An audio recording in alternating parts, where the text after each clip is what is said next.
Hello बच्चों। तो इस सवाल में बोला है a black platinum wire when heated first appears dull red, then yellow, then blue and finally white. तो एक्सप्लेन करने को बोला है, ठीक है।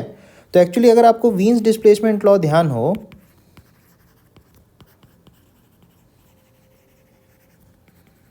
तो वीन्स डिस्प्लेसमेंट लॉ अपन को क्या बताता है, ये बताता है किसी भी टेम्परेचर पे जो मैक्सिमम इंटेंसिटी की वेवलेंथ कोई भी बॉडी एमिट करेगा तो उस टेम्परेचर का और उस वेवलेंथ का जो प्रोडक्ट होता है वो एक्चुअली एक कांस्टेंट होता है जिसे वीन्स कांस्टेंट बोलते हैं, राइट।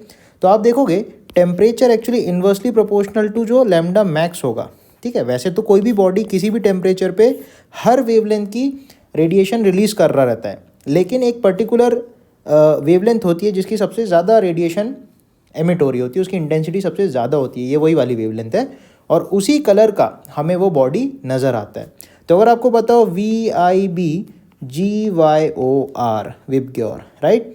तो यहाँ पे रेड की वेवलेंथ सबसे ज़्यादा होती है, तो वेवलेंथ सबसे ज़्यादा तो टेम्परेचर सबसे लोएस्ट होगा, ठीक है।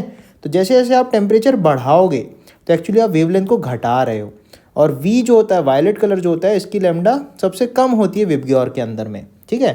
तो जैसे जैसे आप टेम्परेचर बढ़ाओगे तो वैसे वैसे जो बॉडी का कलर है वो रेड से ऑरेंज होगा, ऑरेंज से येलो, ऑरेंज येलो से green, to blue, to indigo, to violet and ultimately it becomes white.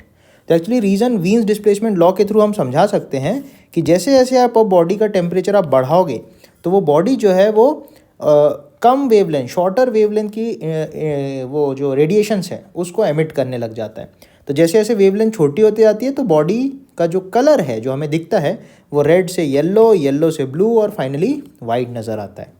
So that's all for this question. Thank you बच्चों।